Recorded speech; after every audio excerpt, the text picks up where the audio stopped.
Ramin, it's a privilege and honor to be able to do this amazing interview with you at our World Opulence headquarters, where of course holds the one and only fairy gallery, which can of course be intimidating for people that walk in. So tell me, was it easy? Well, the short answer is no. No, sometimes it wasn't easy.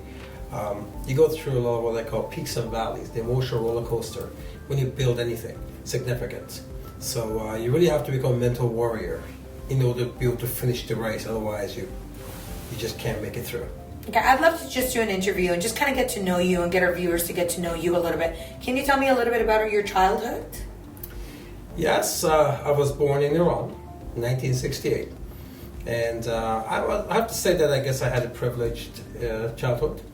My mother was a diplomat, and we went to private school all our lives. And early on, at age 5 or 6, we were posted in India. My mother was a diplomat there.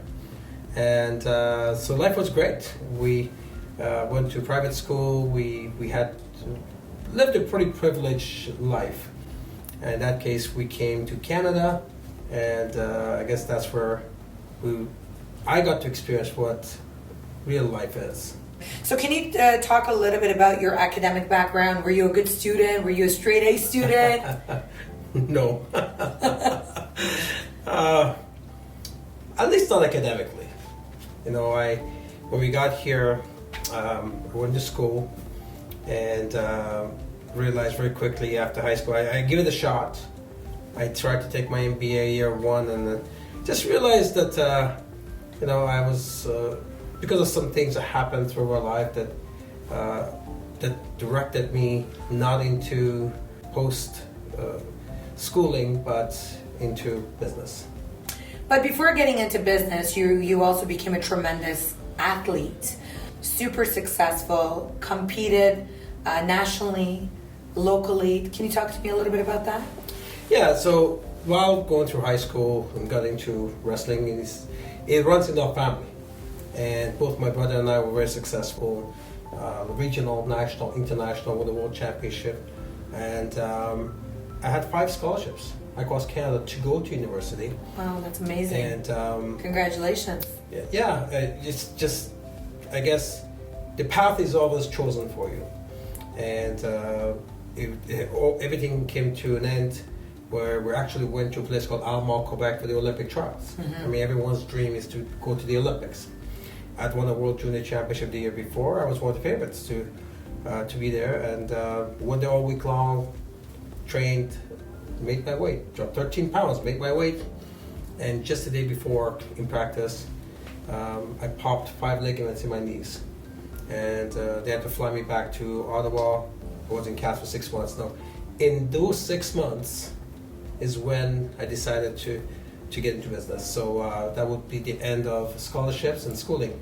So wrestling, I know, has developed you into a tremendous entrepreneur.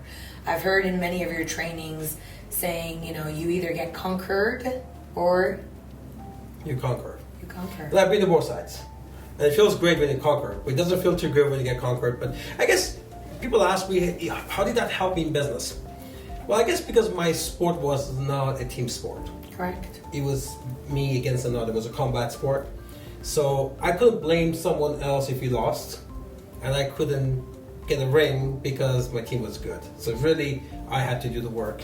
And I guess I brought that mentality to business where when adversities hit, and they do, I can't rely on other people. It's me that attacks the problem. So from that perspective, and of course, going through peaks and valleys before the World Championship and in sports, there are times we went to tournaments and we lost. We're beaten, our bodies are hurt, we're bleeding, and bandages everywhere. I remember one tournament I went to Canada All-Star Games, they called me the mummy. I had so many bandages around me, And so that's about what happens though, but on Monday you go back to practice and you lick your wounds and you get back to work and you get things done. So, tell our viewers a little bit. You, of course, your athletic career ended, of course, from the injury. Mm-hmm. And then you started the JOBs. So what were some of the JOBs you did? Because, people look at yourself, self-made millionaire, inspired so many other people to become millionaires and have had so much success. But I think it's really a humbling experience to know where the background comes from. So what was your first job? First job. Well, when the dream life ended, when we came to Canada, I realized what the real life is about. And my mother, from a diplomat, and she had started a little restaurant, and it was hard for me to see that, from a diplomatic world where the embassy call picked up every morning and being to work and back. Now she is the cook and the dishwasher and the server in this little restaurant, and so that didn't sit well with me and my brother. But we were young, so we went to school. We did a lot with wrestling.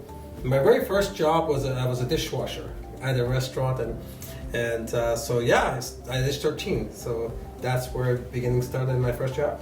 Amazing. Well, look, that's very inspiring, because I think everyone has to start from somewhere, and when you reach the riches, I always say, it didn't fall into your lap. You worked for it, you've created it. That's what makes you a tremendous mentor, and that's why I think this interview will be instrumental for people to get to know who you are. That was short-lived though, because my first job was at 13. My last job was at 16.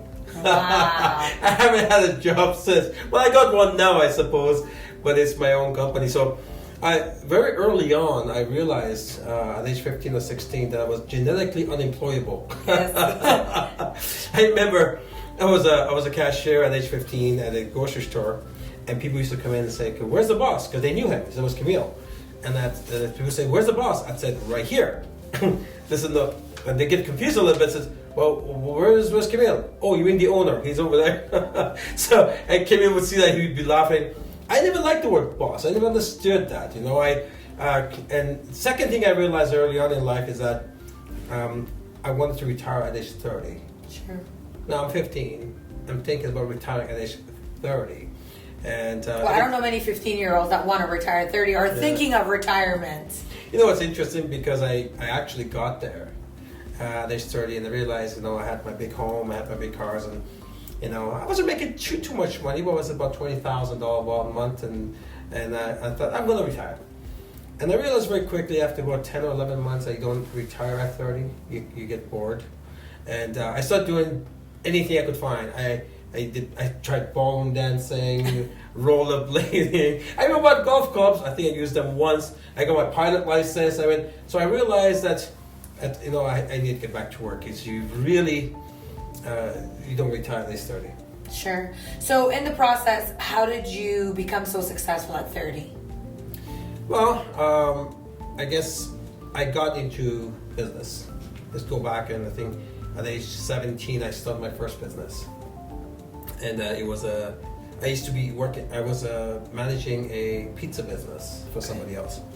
So I thought, we had a hard time finding pizza drivers. So me and my friend, and we started our own pizza delivery company, because Citywide Delivery. And it was at 17. And it lasted 11 months, and it was pretty cool. We bought little cars, and we hired drivers, and we rent them out to our own pizza business, to the owner and other pizza businesses. We made, I remember, $2 an hour. So we paid them $6, we charged $8, and we made $2 an hour. But if they worked 12 hours, we made $24 that day on one driver. It was a good business model with one flaw. We provided the car, and very quickly the cars started to break down. But we actually expanded to about 6 cars, but by the 11th month to 12th month, we were spending more money on fixing these cars, because drivers didn't care about these cars, right? They'd beat them up. And so it was a great experience, and we learned a lot. Sure, of course. And again, those are all the roller coasters that I think we all go through in life that makes us into better individuals. Yeah, so that led to, at 19, I started my own pizza business, a family pizza business, and we did very well. I realized at age 20, though, it just wasn't something I wanted to do. Sometimes you whatever you're doing, you say to yourself, damn, if I have to do this one more day, I think I'm just going to get a coronary. You just can't do it. And sure. And I just hated the business. Although we're doing well, I just hated business. And one of those days, I was sitting on noon time, and I was just like this, waiting for the lunch rush to start. And I was thinking to myself, man, this is tough. If it feels this bad at 20, it's going to feel a lot worse at 30. I don't want to be doing this for another 10 years. And there's an old adage that when the student is ready, the teacher will appear. And at that moment, one of our most annoying customers, he used to come and bug us at the busiest time as a carpet cleaner. He used to come and clean. He came, his name was Cal. He came, gave me a flyer, and the flyer said, picture of a Jaguar and a Porsche, big mansion. And the flyer said, how can a man make $73,000 a month selling cookies from his home? And I was absolutely mesmerized. I couldn't understand. How could a man make $73,000 a month? We had a $100,000 mortgage on this pizza business. It's one of the busier ones. And I brought home $2,000-3,000 a month. How does he do that? You know, I thought it was a misprint. I thought he's supposed to be selling cocaine from his home. Yeah, because, I would think so. You know, we do some cars on the mansion. And, or it's not that he has a hell of a bakery in the basement. But so I said, if this is real, I want to meet this man. And that was my very first exposure to direct sales MLM. No one ever, this is 1990, at age 20, no one's ever approached me for Amway before that. I never knew the circles. That was my first exposure to MLM. I remember looking at the circles, I thought this is pretty cool because I'm in the pizza business. Of course, when a traditional business, what are you thinking about? Open the second one, open the third one. And then you look at the big giants like Domino's Pizza or Pizza Pizza, says, man, all these pizza places, all the royalties you can get. So when I first saw the MLM circles, I thought it's like franchising. Because I was in pizza business, I'm thinking, it's like being at Domino's. If I can have all these little franchises and I can get a little commission on that. So I actually got very excited. So I worked till 4:30 in the morning, went home, took a shower, drove to Toronto 4.5 hours away, saw the same house, the cars. I'm a gearhead, so the car that Porsche sold me was 928 at the time, it was a brand new Porsche. Saw the big mansion and saw a man who was twice my age, and he was living his dream, and that just inspired me to start my profession in MLM. Yeah, I remember the first time I saw those circles as well, and I came from a traditional business background, so I really didn't understand much. I didn't have any opinions, I didn't have any background, I didn't have any experience, but I knew also, just like yourself, coming from traditional business, that wasn't the way of life I wanted to live. I know I wanted to make a substantial amount of money, and what I saw and what I heard got me extremely... You were young too. Yeah, I was young. I was in my 20s as well. So I guess the first question that I have for you is, you know, was it a financial home run immediately as you got started? As usual, no. I remember, you know, I was a pretty arrogant, you know, young entrepreneur, I guess, you know, when you're a champion wrestler, and you know, I've had some success before that in traditional, and I thought I was going to hit it out of the park, and I've had a good start. We had a good start. But then, of course, we had some issues with some of the uplines. We got into the magazine quickly because we did some good stuff, and then they didn't like us. So it wasn't nice how we got treated a little bit. Then of course, the honeymoon goes away. Then the business has its peaks and valleys, and we go through some of that. And I think, to be accurate, I think I tried to quit 6 times in the first 9 months. Wow. Yeah. So.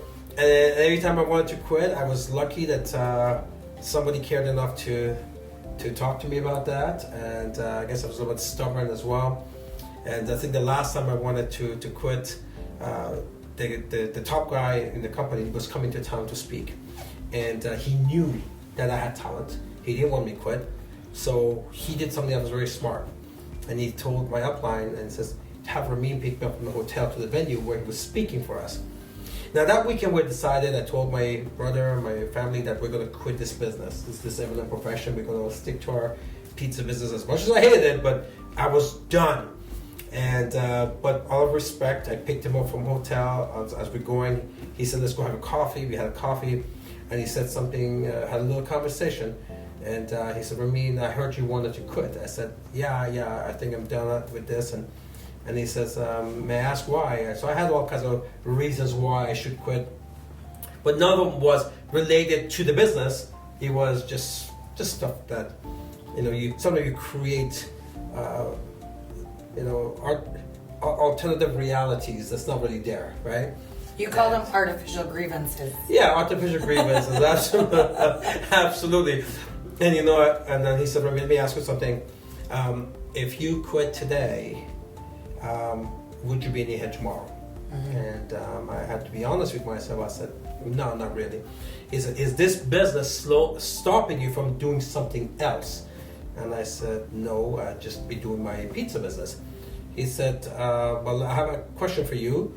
because you came to us because the pizza business had no light at the end of the tunnel. So if you quit today and since there's nothing better, then now what? And those two words changed my world. The two words, now what? You're back to where you were before, and that you came here for a reason. And I thought about that.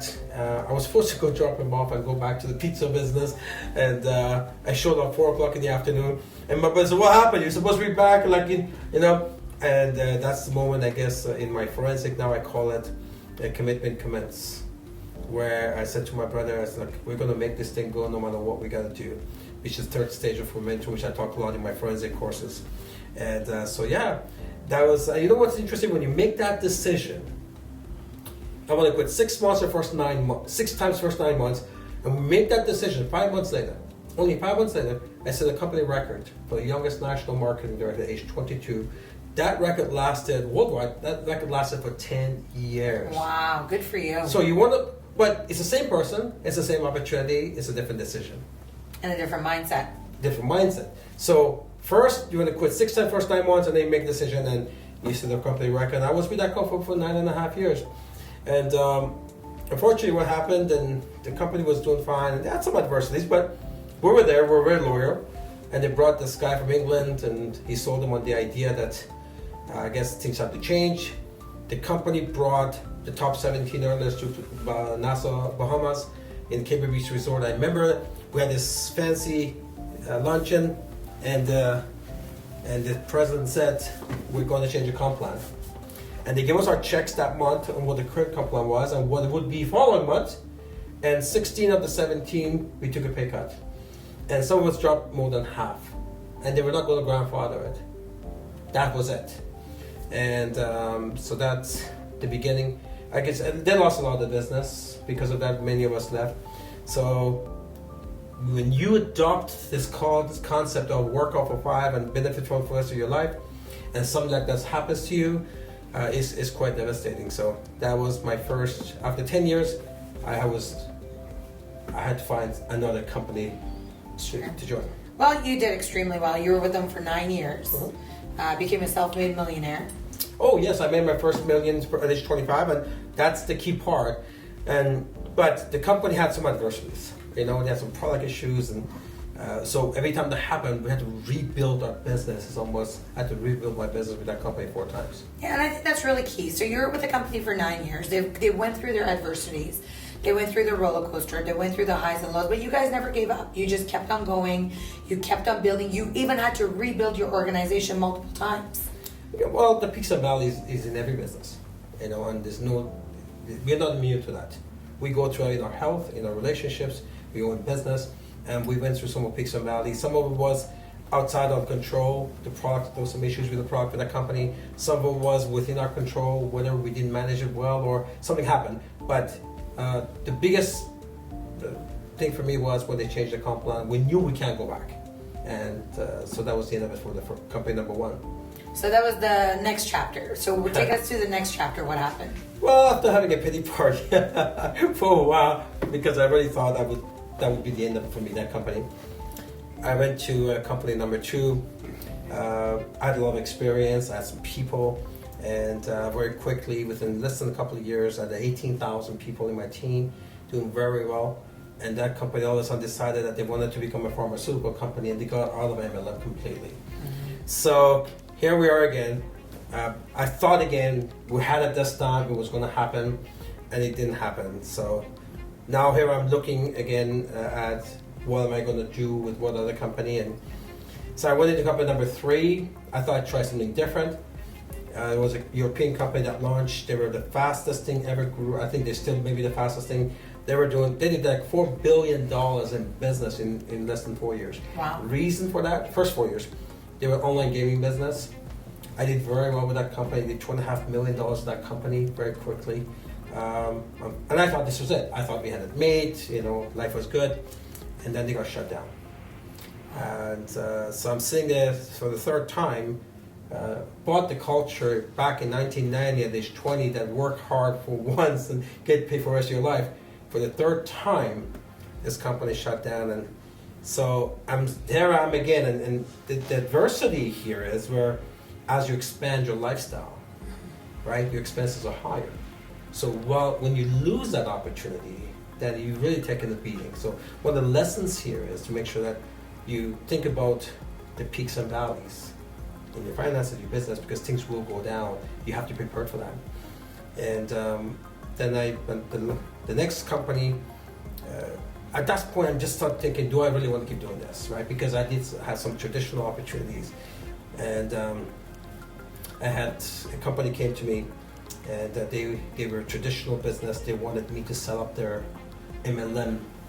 They wanted to get into MLM. So my other company went from MLM to traditional. These guys were traditional and want to go up to MLM. Want to flip it around? Yeah, so I sat down. They sold me the idea, so I wrote the whole plan. I was a master distributor, and we got started. 4 years with that company, things were going very well. And one day I got called in. This is my fourth company now. One day I was called into a luncheon. I saw the CEO, the president. I knew them, and someone else I did not know. And they explained to me his name is Michael Lightfoot, and I knew his name because I knew he owned other MLM companies. And they gave me the news that Michael just acquired this company. And all of a sudden, for me, being the master distributor where everything is built, now it's a unilevel system. Now one of the legs in Canada. And it was just, again, for the fourth time, my chip was shattered for the fourth time. When stuff happens, you always have this little pity party, like, why me, like, I'm a good guy. So you go through all of this stuff. And it really brought me to a crossroad. That do I really want to do this industry? Because it wasn't lasting for me. Because you had built 4 businesses, and they were either taken away, they were either closed, moved, shaken. Something had happened differently in each and every single one of them. Yeah, it was a $4 multi-million business that built, and it was taken away from me. And but it didn't end there, because then I was headhunted. There was a traditional business. They were home furnishing company. They had a big franchise operation, like 114 franchises. There was a chapter in Ottawa, and they were in trouble. And so they were basically going bankrupt. They needed someone to come in, so somebody contacted me, and I went to see them. And they wanted me to become their general manager and set their sales team up. So they came back with a base and a small commission plan, bonus plan, and I'm the comp plan expert, and I was not interested in a salary. I was interested in building something, because when you're in MLM, you taste the big commissions. You can't go on salary. You really want something you have control over, as opposed to. So what I said to them, shocked them. I said, look, why don't you drop the base to 50% of what you want to get offered me, but I will create my own comp plan. So they were ecstatic, and they should have been, because that really was good for them, because if I didn't build anything, they're not stuck with a salary. So it was a good thing. So, but if I build it, then I get commissions. Of course, they're the biggest beneficiary. It's just completely fair. Completely fair. Both sides. So I built the comp plan, and they accepted my very first month. I had an $800 commission. It's nothing. My second month, and $1,700. By the time the third month came, when I took over that number 55 in the world of 114. That branch, yeah. The ranking was number 55 of 114. By the time my third month came, they were saying number 6. Wow. Good and for that you. month, my commission share was 5,200. And by the time we went to the 6th month, we're saying number 2 worldwide. Now my commission is over 11,000. We stayed number 2 till 11th month. We stayed number 2. And but that one's my commission over 17,000. Now, place is bombing. But the owners, somehow, they had this idea that no one's worked out no matter what. No one should be getting paid that much money no matter what they do. Although I went and got my 11 directors, trained them, I had my forensic system. I brought them from 40,000 a month in sales to 240,000 a month in sales. They got the Mercedes, they got the Hawaii trip, all of that. But every time he had to write, and he knew the commission checks would keep on going higher. I had every plan to get more directors and bring my check to 50,000 a month. And one Saturday, we were busy, and we had like 8 memberships that one day. That's $40,000 in sales in one day. He started a fight for no reason. He was attacking verbally and abusing my director, so I went to confront him why he's doing that. We had an amazing day, and he used that opportunity to terminate my contract. And so, it became, obviously I sued them, and their excuse was they couldn't afford my commissions. That was what they told the judge, and of course that's no excuse, so we won the case. But for the 5th time, I had come to, okay, here we are again. So it must have been absolutely devastating to keep on building something and then it was losing it or taken away from you. It is. The show happens 5 times. And yeah, you have moments where you sit there because there's gaps in between these opportunities. You have no time to think what you want to do. And you have some lifestyle you're used to. You keep dipping into your RSPs, your savings, different things to maintain your lifestyle. So I had an extended pity party, but I only entertained myself for a maximum of a couple of days. After that, I need to attack the situation and do something. And one weekend, I just realized that I just needed to do something, and I just started writing. It took me about 30 hours, and then wrote a blueprint for my company, which was at a Global Wealth Trade, and once I got it, and that was in 2005, and we had a tremendous run, and here we are today, 13 years later, building that together. And so in 2005, Global Wealth Trade was a very advanced MLM company with precious metals and with jewelry and fashion. We had a tremendous run. We had 12 years. We shipped products over 200 countries and territories. We had hundreds of celebrities and every red carpet. And you joined us in 2006, and you've done tremendous work in leading that effort. And it's just been incredible. And but again, you have to know that at the end of every peak there is a valley. Sure. So, and a hill is a valley, and so I teach that concept. And adversity hit again. Some of our big markets, they had some economical collapses, banking closes, and we have a big size company, and you actually have distributors who are making $100,000 a month. And so we went through some of the adversities with things that were completely out of our control. And but it must have been an amazing feeling for you because you went from being a distributor, not really having any corporate experience, just being a big visionary and a dreamer, creating your own company after you had lost pretty much everything you've ever built. And you started from scratch. You wrote your own compensation plan. You wrote your own business plan. You invested your own money. And you started your own company. It must have been an amazing achievement for you to be able to do that. And to be successful even so today, 13 years later. Well, it was scary because to launch my own company, I actually had to mortgage my home.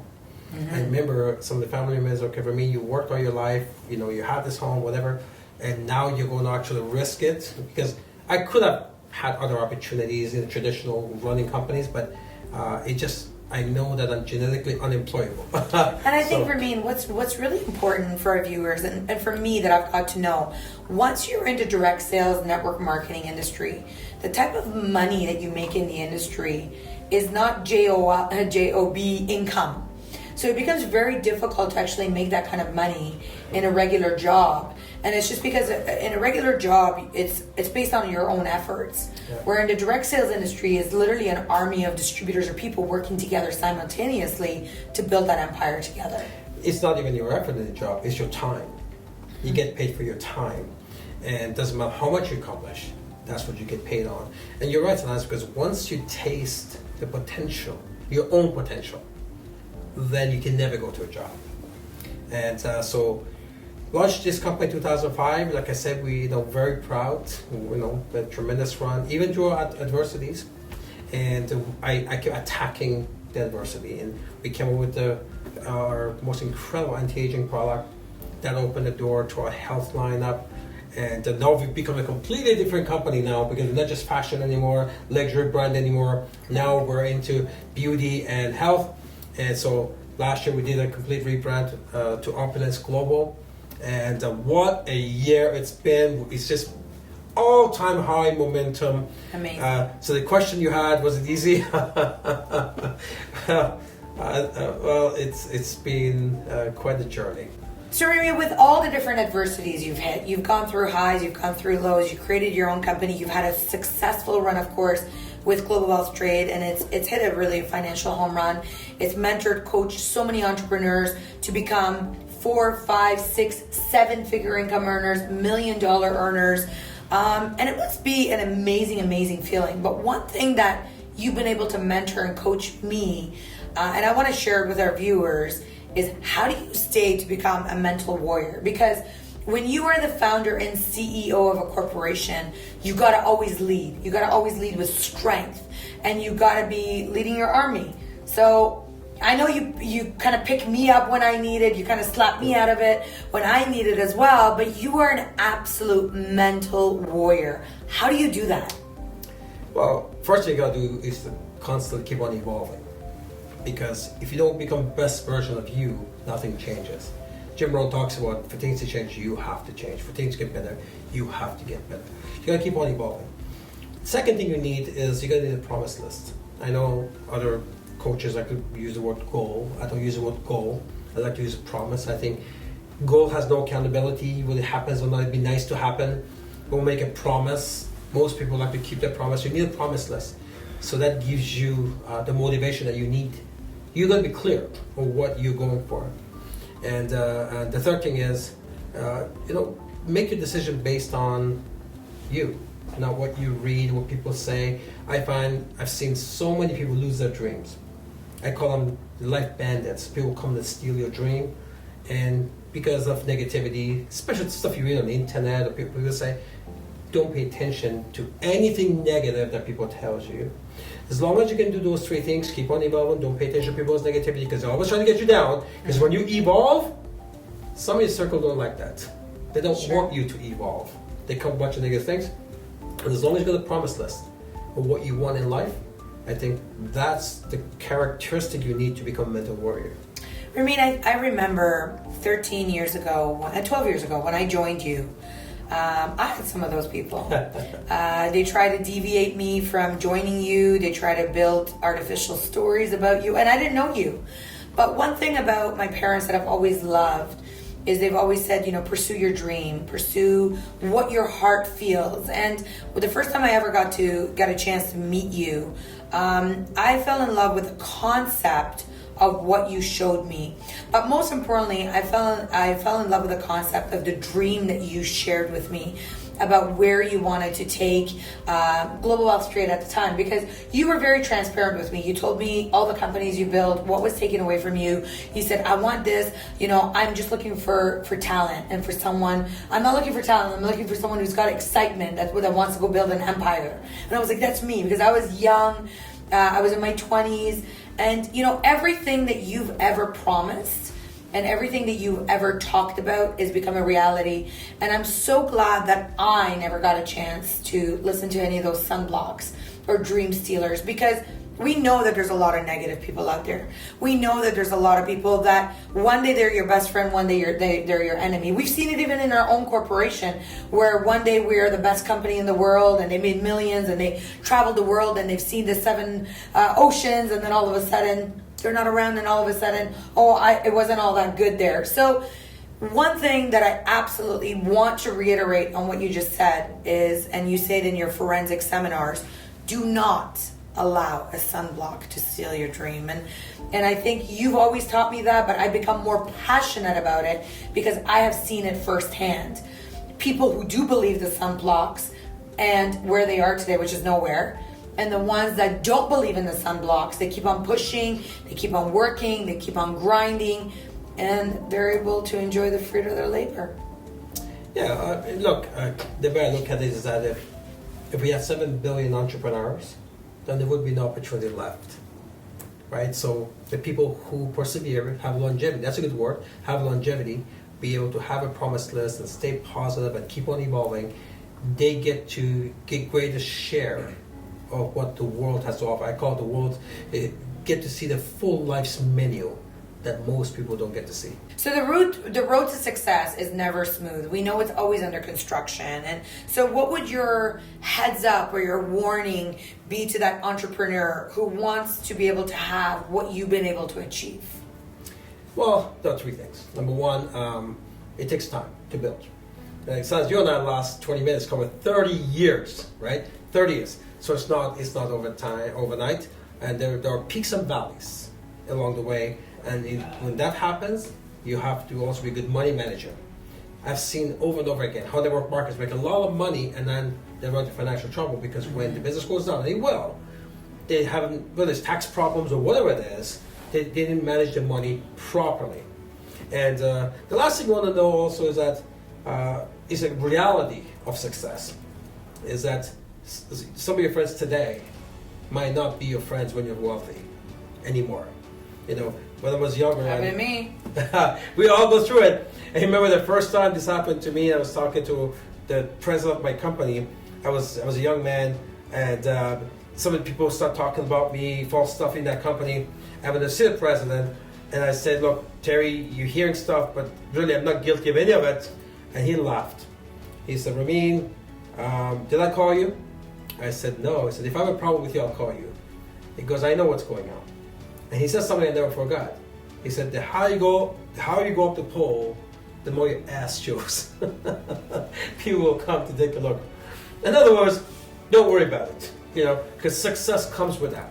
Because when you evolve, and your circle isn't, they don't want to see you evolve, right? So some people you thought they were your friends, you realize that they were really not your friends. Because true friends will be with you, successful or not. So those three things, it will take time. You know, you can't have an attitude, I'm going to make a million if it takes me all weekend, right? Second thing is you have to, some of your friends will not be there, and you have to become a good money manager. Awesome. And so what is your vision now today with Opulence Global? Well, we're still building the billion, you know. And what does that mean? You know, someone says building the billion. We know we have this building the billion. What does that mean? Explain that. Well, look, you know, I think it's a perfect time. Well, our compensation plan pays us 70%. So when you're billion in business, 70%, that is we give away $700 million in commissions. So I don't need a billion to be happy. My life was good at 36. I'm 50 now, but. So we want to create 1,000 millionaires. That's one of our life targets, right? Sure. So in order to do that, we got to be a multi-billion-dollar company. So that's what it means. And I also want to add something else as well. You know, when we always have the number one, it's like we want to become $1 billion company. It's not straight. It's actually crooked. Just want to reiterate that. But it's about one team, one movement, one company building towards that $1 billion journey together. And I think that's really essential, Ramin, of the vision that you created. Because one thing I absolutely love and admire about you is that it's not about you. Your concept is give enough people what they want, you will ultimately get what you want. And you've shown that to me over and over and over with your heart, with your compassion, with your commitment towards this company, towards its distributors, towards its product lines. And I just want you to know that it's an absolute pleasure and honor for me to work with you side by side. But another question I have for you, for our viewers that are watching us today, if they can ask what they need to do to achieve success, what would your response be to them? Going back to what I said earlier, number one is that, first of all, in order for you to change your situation, first thing you need is an opportunity. Mm-hmm. You have an opportunity, because without an opportunity, job is not an opportunity. Without opportunity, then I guess talent doesn't matter. You need a vehicle, right? The second thing is you can't stay the same. You got to keep on evolving. A lot of times people say, I want to make extra $1,000 a month, yet they want to remain the same. Well, you can't. You're not making an extra 1,000 now. If you want to make extra 1,000, you have to learn some new skills, evolve a little bit. If you make extra 10,000, you got to evolve more. You'll be a millionaire. You're not a millionaire now, so you can't remain the same. You got to keep on evolving. As long as you do that, those are two key main points. What are some of the things that you've done starting off as a young entrepreneur that's made you evolve? You know, what do you call evolving? Is it reading books? audios, attending seminars, getting a personal goal? What is it? All of the above. Okay. Find someone that inspires you and become like them, eat like them, talk like them. Read the 2 books that talk about Think and Grow Rich and How to Win Friends, Influence Others. You want to look at the entrepreneurs who are getting things done and basically imitate them. Hopefully, you're fortunate enough, like I was, that those millionaires will give you the time so you can benefit from the experience. So rubbing shoulders with someone who's done it, who's made it, who's doing it. Absolutely. And in our business, that's easy because everybody in our business has upline multi-millionaires who they can tap into anytime they want for free and gain from the experience. Ramin, it's just been an absolute pleasure and honor to do this interview with you, to bring some light into who Ramin Mesgarlou really is and his past, his present, and the future of where you're going. It's been a pleasure working with you, Sanaz, and we're going to build the billion and we're going to create over 1,000 millionaires. Absolutely. With that, to the billion. To the billion, ladies and gentlemen.